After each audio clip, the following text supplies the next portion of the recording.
We're going to try to fix the Jacksonville Jaguars, both long and short term. I'll tell you what I think the team needs to concentrate on to get better in just a second here on Locked On Jaguars. You are Locked On Jaguars, your daily Jacksonville Jaguars podcast, part of the Locked On Podcast Network, your team every day.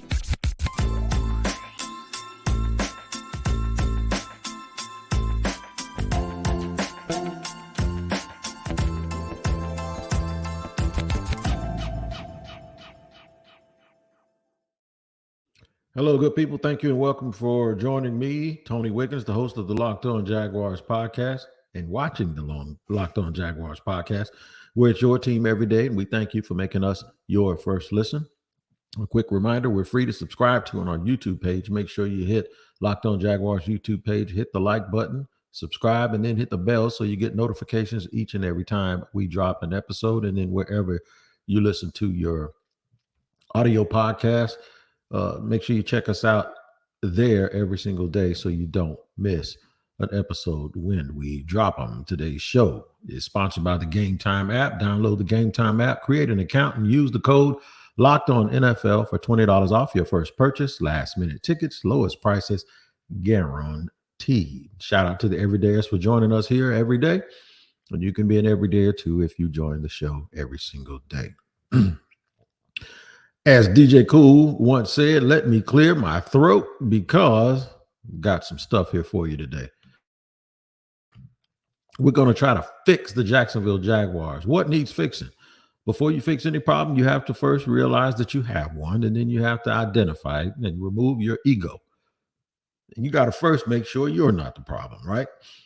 And we're just going to take a wild guess and a stab at some things that we've seen and compare them to what it appears from the outside based on what it looks like other teams do very well that win, okay, over a long period of time. We're going to talk about short-term changes, things that they can probably change now to make it a little bit better this week coming up and maybe a little bit better the following week and maybe try to have some stuff going into the playoffs. But then in the third segment, we're going to look at long-term changes, things that I believe the franchise needs to do differently in order to get her a different result. First, I'll tell you this. I ain't never coached a team.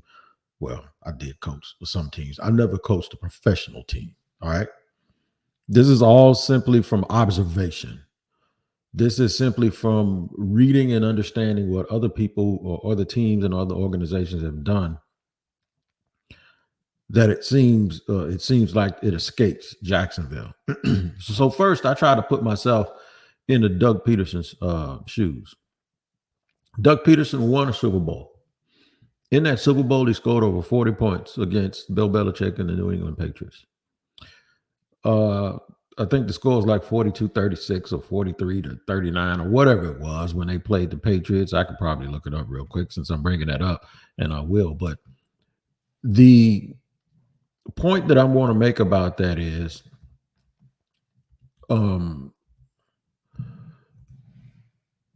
it's not like he forgot. It's not like he forgot how to play or how to coach football, offensive football, right? It's not like that was long ago, so long ago that is outdated. It's 41-33, by the way, okay? So it ain't like they stopped nobody, but they did score 41 points in that game. So it even goes to the point that I want to make. I think Press Taylor was right there with him when he did it. They know what it looks like. They've seen it. Mike Caldwell was right there when the Bucks beat the Kansas City Chiefs. He's the linebackers coach on the defense where it seems like nothing could go right for the Chiefs. I don't think they've forgotten how to coach football. It can appear that way. So when Doug Peterson says, it ain't on me, it ain't on Press, it ain't on Mike, we can't tell them, we can't go out there and do it for them.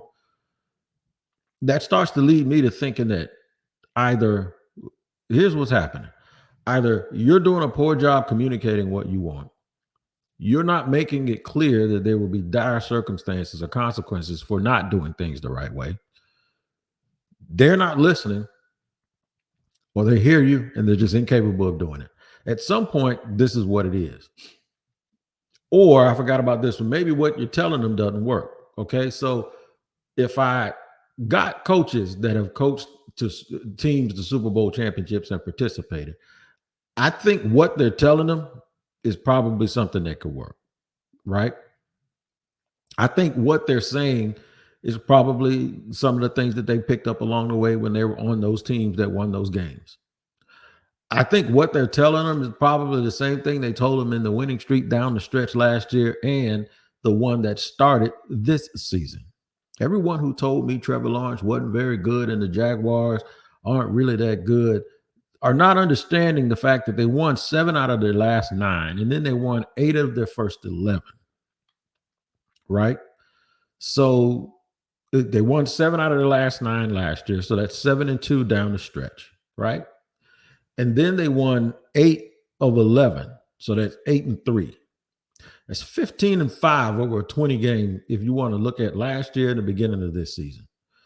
Are we thinking that these coaches in the NFL could bat 75% in the NFL by not knowing what to tell players? I don't think so. I don't think so. So the message isn't necessarily broken, right? At some point, the guys just stop playing the way that the winners play. It's not the message. Maybe it's the way that you deliver it. And I'm going to tell you why. So these are the short-term things. We're going to get into the short-term things first. And here's my point. The point is this is what you've heard this year. 2 games into the season, or 3 games into the season, you heard Christian Kirk say we need to get away. You need to get away from Jacksonville.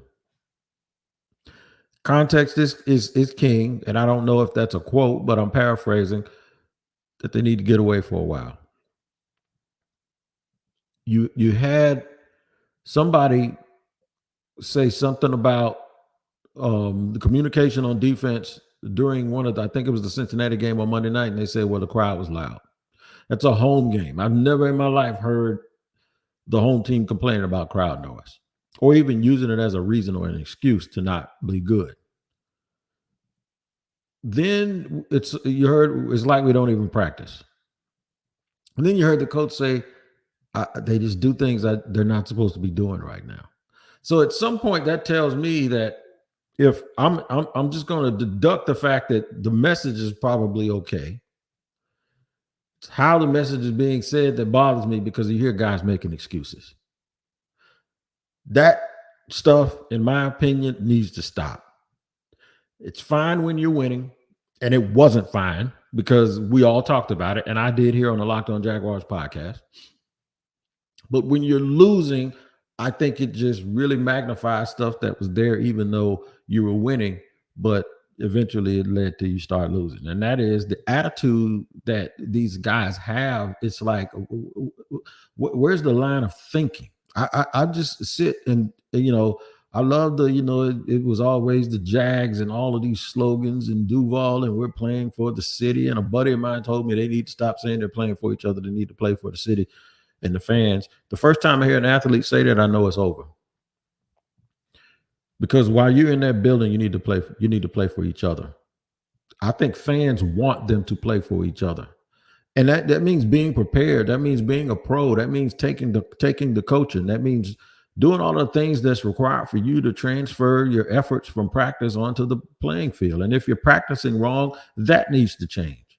Doug Peterson needs to open up a nice little can of butt whoop and start treating these guys differently. When people show you that they can't handle you being nice, you need to not be so nice. That's one of the short-term fixes. The short-term fixes is the message needs to change. And guys need to understand that you'll be playing somewhere else if you don't get it done. And we're going to find somebody else that can get it done. And it's not as easy as the transfer portal is in college, but I think you have to try everything, because being nice and everybody kumbaya and being real nice to each other and having all of this quote unquote culture, well, none of that stuff works.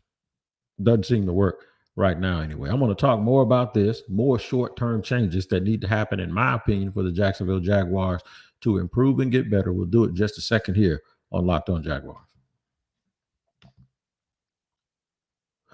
All right, I got to let you know about the Gametime app, and that's one of our sponsors for today. Gametime does for you what most people say you should be doing for yourselves. That's right, buying tickets to events early and making sure you got your seat secure and all of that stuff. Well, normally people say stuff like your lack of planning is not an emergency on my part, right? You'll hear none of that nonsense at Gametime because your lack of planning is exactly what they're there for. They're there to get you tickets when you didn't do it yourself. Whether because you didn't have the money or didn't know you was getting off of work, does not matter. Gametime will take care of you and they won't give you a whole bunch of lip service making you feel bad. They have deals on tickets right up to the start of the event, and even an hour after it starts, it's the place to find last-minute seats. Download the Gametime app, create an account, and use the code LOCKEDONNFL for $20 off your first purchase.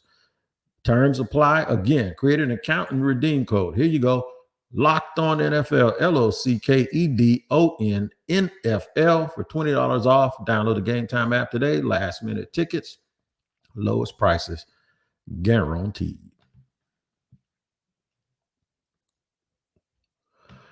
All right, running it down here on Locked On Jaguars, talking about what needs fixing from the Jaguars, short-term changes and long-term changes. Let me get back to something, okay? We were talking about the whether or not what they're asking the guys to do can work.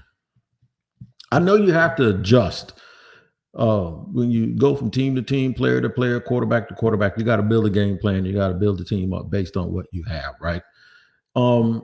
And this is a different situation from Philadelphia. This is an entirely different situation. The quarterback position is supposed to be better, right? The wide receiver position is at least as good. None of those guys going to the Hall of Fame that he had in Philly. The difference is the offensive line. So that's the biggest difference. That's on offense, at least. That's what the difference is to me, the offensive line. So I wonder when everybody is sitting here talking about coaching changes, are they sitting here just doing that because it's an easy thing to grab a hold to? Is that low-hanging fruit when you can say just change the coaches and everything will be all right? Well, if you change the coaches and Doug is still cool, let's just assume that you want coaches changed because specifically Press Taylor. Let's just assume that that's what you want to change, just who you want to change. Well, so that means Doug will bring somebody in that isn't necessarily an understudy of him. But if they're going to run Doug's offense and they're going to do it the way Doug wants to do it, and Doug's not going to call the plays, then doesn't that mean that they're going to do the same thing? That even if they don't call a good play, that Doug is going to sit there with the headset on and he ain't going to stop it? That while the ebb and the flow of the game is going on, that Doug's going to sit there and not do anything and not intervene at all with press? That during the week when they come up with their game plan, that he's going to tell press, don't run those end arounds. Stop doing stuff behind the line of scrimmage. Why are you throwing the ball sideways? Maybe he won't say anything about that because maybe he knows the reason why they're doing that. Maybe he knows they can't block people. So when you can't block people, you got to run some misdirection in order to just get them thinking and start slowing them down. Maybe the ball comes out of Trevor's hands real quick because they know they can't block anybody, right? Maybe the longer he holds on to the football, the worse it gets because they ain't winning a whole bunch of 50-50 balls, and it just gives the defensive line that much longer to whoop up on an offensive line interior that can't block.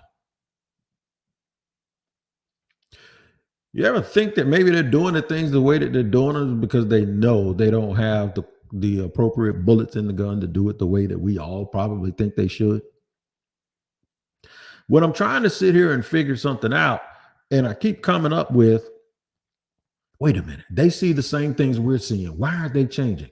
Is it because they're stubborn? Do we honestly really believe that Doug Peterson is just trying to save the job of a friend of his when Doug didn't have to tell you who the play caller was in the first place and he could have gotten the blame for it all?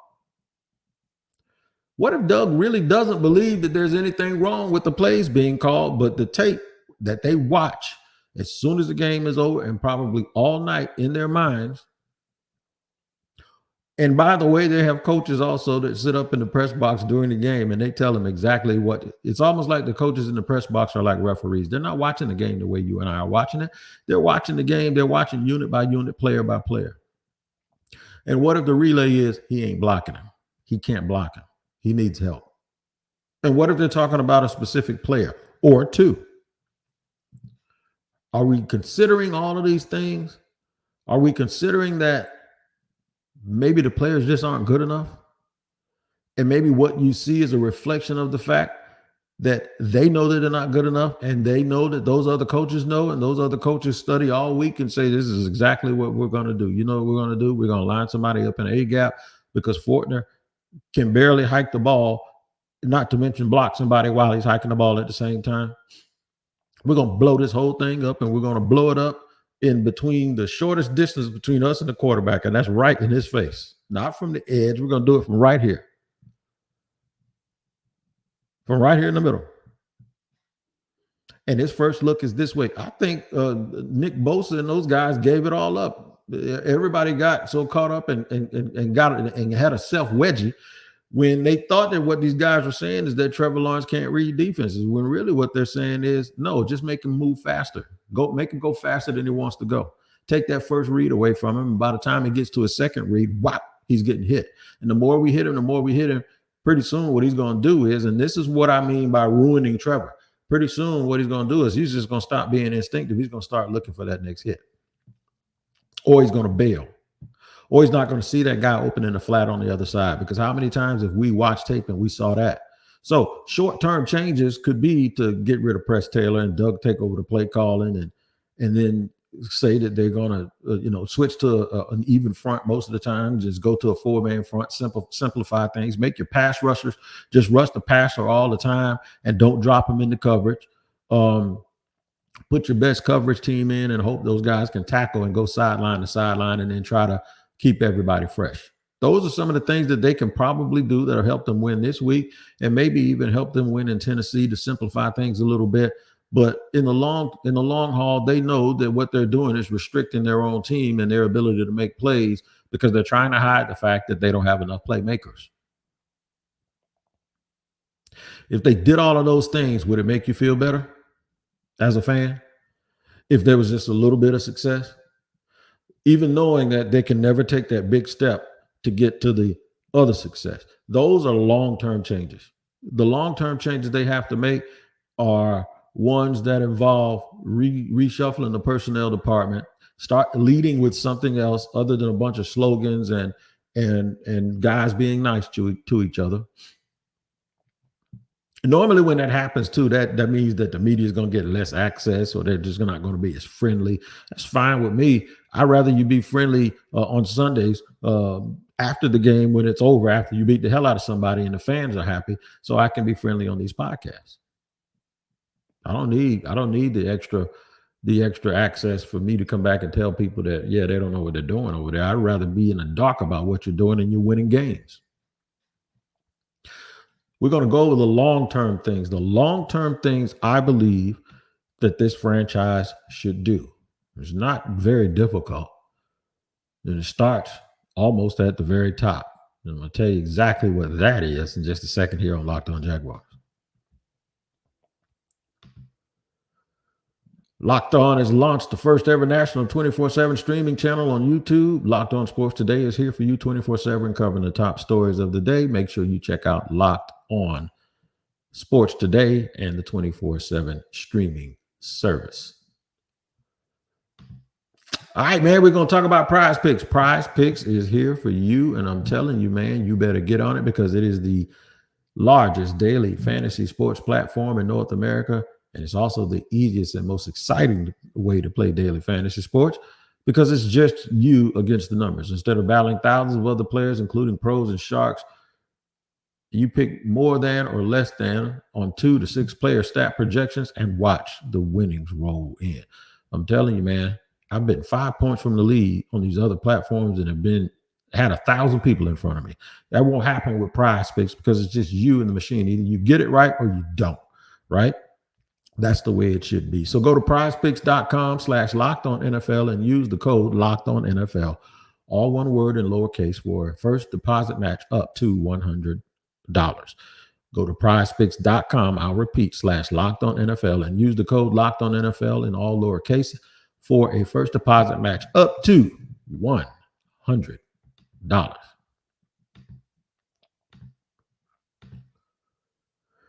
All right, third and final segment here on Locked On Jaguars. Make sure you tap into Locked On Sports Today, wherever you get your podcast, and on YouTube is streaming, the first ever 24 streaming service on YouTube, and that is Locked On Jaguars. Locked On Sports Today, rather, but Locked On Jaguars is included in that too. What long-term changes do I think the Jaguars need to make? At the end of this year, I think they need to restructure their front office. I said it 3 years ago. Get a senior vice president, petition the league. I believe that's what has to happen. They have to petition the league for a senior vice president of football operations, someone that can explain everything to Shad Khan on a daily basis and also keep an eye on the football team and make sure that everything is going smoothly. I would actually give Doug Peterson more power. I would give Doug Peterson more power by hiring a general manager of his choice, maybe someone he's worked with in the past or someone that he trusts, or someone from an organization that understands how to build a team and how to work with the coach to build said team. I don't think the coach needs to be the end all and be all in the personnel department, but what I will say is I do believe that the coach ought to have a whole bunch of impact on who is brought in and who leaves. And I think the general manager ought to do his shopping based on what the coach thinks and what the coach says. But the general manager is also a guy who's smart enough to keep his eyes on the macro prize, the big prize, and that is how to build the team responsibly. That means you can have a salary cap specialist who can be the assistant GM, a guy that knows how to make the numbers crunch and how to say what you can and can't do for these players, so to give the coach an idea of exactly how he has to move about being the head of the team in terms of getting that roster built. Now, those things are very, very nuanced, and they're not as easy as we think, even though a lot of us, including myself, like to say that the salary cap isn't real.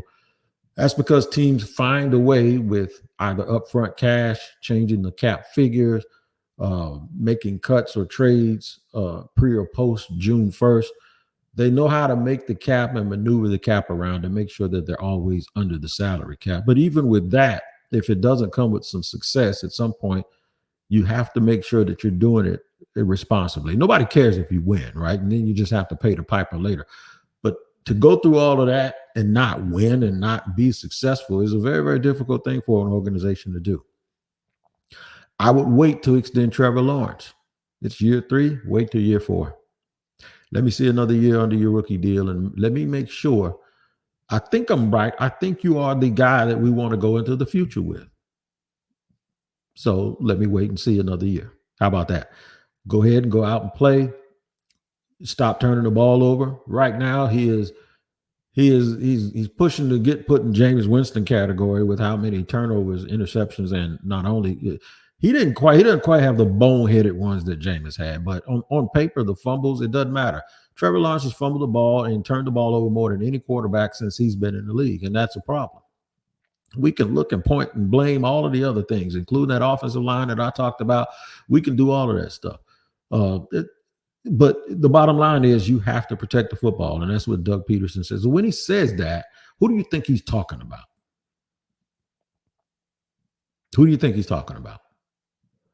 At some point, here's the thing about the long-term changes. At some point, they're going to have to start doing things a little bit different and leading with things different. So for a GM who goes by traits, one thing that's going around right now is that the Jaguars are soft offensively and defensively. So for a GM that goes and builds his team based on traits, that's size and speed, right? That's arm length. That's all of those things. You can't be labeled soft when your team is built on physical traits. That is almost an oxymoron. And if that happens, then that means you got a whole bunch of guys who look like Tarzan that play like Jane, and they're soft on the inside. And that means they don't have the right mentality. They have to change that, especially in the trenches. You don't go out in one draft and draft Tank Bigsby and Brenton Strange and say, okay, we're going to add an element of toughness to our team. Not in one draft and one off season with just a few players. I want a team that is tough, not one that has to get tough with the addition. It's not like we're making a pot of gumbo and, we're missing some tough. Let me just throw this tough in there and then that'll give us what we need. Well, no, because now you're forgetting whether or not they're good football players or not, or whether they're mentally tough or not. And I just think that we just need an entirely new start. And they need to draft guys. You don't have to go the Mike Mayock way. And what I mean by that is it seemed like when Mike Mayock ran the Oakland Raiders, what he did was just go out and draft a bunch of guys that could win bar fights. Well, the bottom line is that those guys were actually doing that kind of stuff, speeding in cars and hurting people and posting guns on the internet, and they were doing everything except playing football, right? I need a Baltimore Raven type team. They don't have to go get tough. It seems like everybody they pick has a tough gene in them already. I said the other night when I saw Baltimore beat the 49ers, everybody always talks about how 49ers are so tough. 49ers look like a team that took karate lessons their whole life. The Baltimore Ravens look like a team made up of guys who grew up at the karate house because their mom, dad, and grandparents were instructors, and they actually lived in a room in the back. It's like it's just who they're fighting is in them. That's what they are, right? We don't have to get tough with that's just who we are. They need to get tough guys. They need to get people that can move folks and people that are not easy for folks to move. And right now, they don't have that in the trenches. It is tried and true, man. We can talk about quarterbacks and skill position players and cover corners and eccentric personalities and all of that stuff. And we can talk about speed, but if you cannot block and tackle, if you can't do that better than your opponent, then most of the time you are going to find yourself on the losing end of football games. Later with the slogans, later with the long hair and talking about all of these beautiful things and talking about all of those nice little pieces and where somebody eats their dinner and what they're buying each other for Christmas. I just want tough guys that can block and tackle, bust each other in the mouth, that love football, that ain't going to sit here and blame crowd noise or the fact that they need to get out of Jacksonville, Florida in the third week of the season, worrying about stuff that ain't got nothing to do with that other guy that's punching them in the face. So what needs fixing? An attitude adjustment. That's what needs to be fixed. We need an attitude adjustment for the rest of this season, and they need an attitude adjustment going into next season. That this ain't time for us to sit around and cook marshmallows. This is about football, which is a gladiator sport, and it's going to be won by guys that gladiate better than the other guy. And the only way you can do that is you got to go get guys that have that in them, and I don't think the Jaguars have enough people with that in them right now. So make sure you check out the Locked On Sports Today. That's right. It is the first 24/7 streaming channel on YouTube. Locked On Sports Today is here for you 24/7, covering the top sports stories of the day with the local experts of Locked On, plus our national shows covering every league. Go to Locked On Sports Today and on YouTube and subscribe to the first ever national sports 24/7 streaming channel. All right, me and Julian Council, who works for Locked On Panthers, the Locked On Carolina Panthers show, we will do a crossover, and I will have that to you tomorrow, probably at like midnight. So it'll be there for you to enjoy. Enjoy this podcast, and then look forward to the Locked On, the Thursday crossover show, and we'll have that for you on tomorrow here on Locked On Jaguars. Until then, take care of each other, and we'll see you next time.